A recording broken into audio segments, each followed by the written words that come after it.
Hi everyone, Sean Waldman with Secure Cyber Defense, and this is your weekly video cybersecurity update.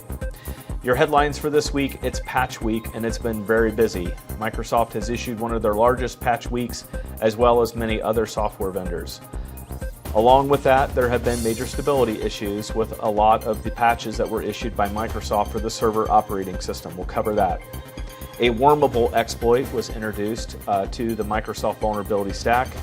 Malware Filled USBs, a warning from the FBI, as well as the CSA Vulnerability Catalog's update. It's patch week, like I said. Microsoft alone covered anywhere between 97 to 102 different CVEs and vulnerabilities. Any vendor that's listed on the screen behind me has had updates. We encourage you to look at the show notes here inside YouTube, as well as visiting our blog to get a little bit more updates and all the links that correspond with all of these vulnerabilities. Unfortunately, a lot of the vulnerabilities that were addressed in the Microsoft stack, as well that covered the server operating system, has resulted in a number of updates being pulled. The list behind me represents the KB articles from Microsoft that involve the server operating system vulnerability updates that had to be pulled for a number of reasons. There was a Reddit thread, as well as Secure Cyber Defense utilizes a third party to validate these patches, and almost within 24 hours or less, reports started coming in of blue screens and Hyper-V issues, storage problems, infinite reboots, all those types of things. Microsoft did pull those patches. However, the last check, those patches were still available inside the catalog system. So just be extremely careful and be patient and wait for the updates to be cleared. If you want to follow us on Twitter @SecDefLLC, as well as my Twitter handle @CyberWaldman, I usually post and we post corporately any updates involving patches, especially from a stability standpoint.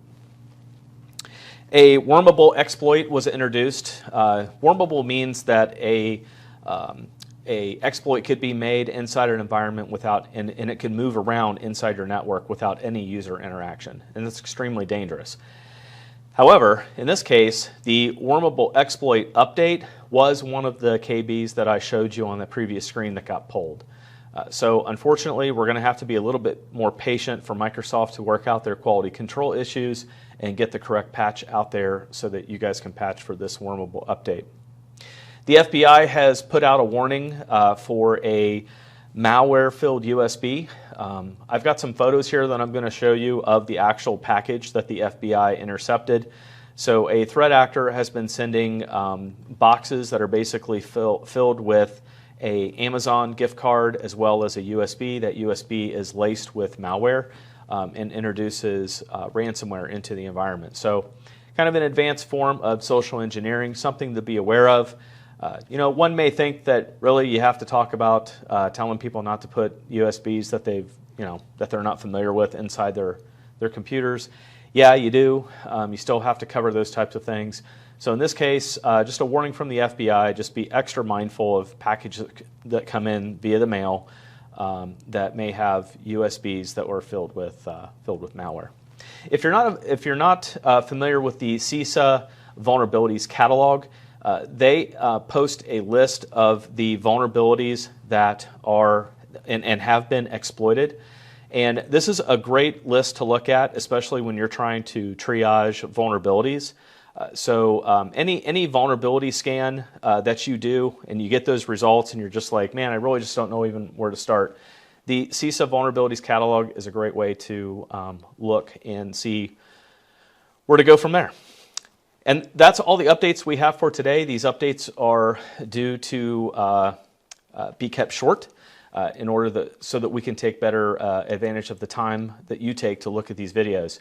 Head out to our blog at secdef.com and you will find just a little bit more information and show notes here, as well as our social media platforms. And please, on our YouTube site, like and subscribe.